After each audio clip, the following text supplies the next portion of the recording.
हर story एकदम सच्ची और कड़क।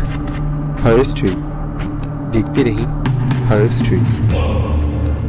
मैं एक बहुत बड़ा आर्टिस्ट हूँ म्यूज़िकली और टिकटॉक पर। मैंने बहुत सी म्यूज़िकली और टिकटॉक बनाई हैं, जैसे कि इसमें तेरा घाटा मेरा कुछ नहीं जाता और बड़े कब्ज़ जैसे मुंह बना के मैंने म्यूज़िकली बनाई, जिसमें मेरी सबसे फेमस रही है कि मेरे हालात ऐसे हैं कि मैं कुछ कर नहीं सकता।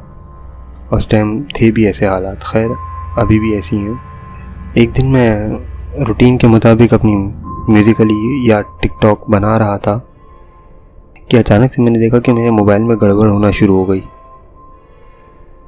एकदम से हाथ बाहर आया और मोबाइल से आवाज़ आई, लानत तेरे मुंह पे।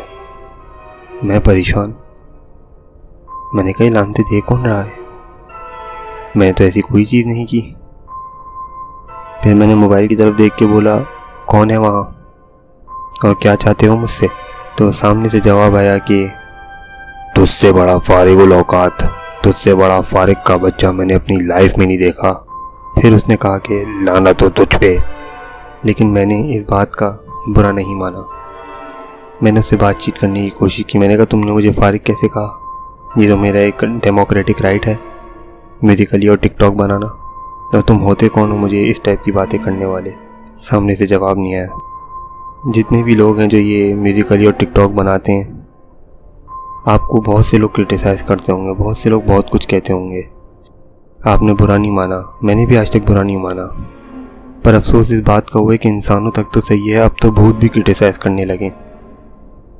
ये म्यूज़िकली और टिकटॉक पे उस भूत ने मुझे क्रिटिसाइज़ किया, जो मेरे दिल पे लगी बात।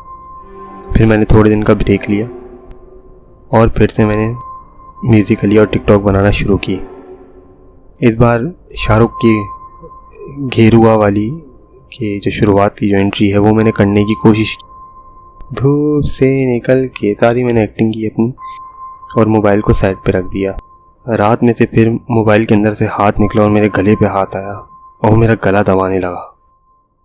तो मैं परेशान, मैंने कहा छोड़ो मुझे, छोड़ो मुझे, छोड़ो।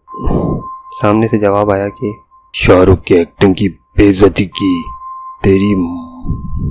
फिर उसने 4-5 गालियाँ दी और ज़ोर से मेरा गला दबाने लगा कि अचानक से मेरे अब्बू गालियाँ देने के लिए मुझे कमरे में घुसे। तो जैसे ही मेरे अब्बू ने लाइट खोली मुझे गाली देने के लिए, तो देखा ऑलरेडी एक मोबाइल से हाथ निकल के मेरे गले पे दबाया जा रहा था। फिर एकदम से उसका हाथ गायब हो गया। फिर मेरे अब्बू ने मुझसे बातचीत की और मैंने अपने अब्बा को ये सारी चीज़ें बताई कि इस वजह से मेरे ऊपर हमला हुआ। तो मेरे अब्बू ने मेरा मोबाइल छीन लिया और ड्रॉर में डाल के लॉक कर दिया और बोला आइंदा से कोई म्यूज़िकली नहीं बनाएगा तू। इस तरह मेरा म्यूज़िकली का करियर एंड हो गया। डर मुझे अब किसी चीज़ से नहीं है, ना मैं उस भूत से डरता हूँ। जितने भी म्यूज़िकली और टिकटॉक के बनाने वाले हैं मैं उनको कहूँगा आप मजबूत रहें। चाहे आपको भूत मारें या आपको लोग कुत्ते की तरह रोड पे मारें, खून कर दें, ये म्यूज़िकली बनाना नहीं छोड़िएगा प्लीज़। ये मेरी हॉरर स्टोरी सुनने के लिए बहुत बहुत शुक्रिया। लेकिन ये हॉरर स्टोरी के साथ साथ एक मोटिवेशनल स्टोरी भी है, जिसमें हमें ये पता चलना चाहिए कि हम हार नहीं मानने वाले। चाहे तुम म्यूज़िकली वालों को जितना भी क्रिटिसाइज़ कर लो, भाड़ में जाए भूत, भाड़ में जाए आवाम, हम म्यूज़िकली और टिकटॉक बनाते रहेंगे।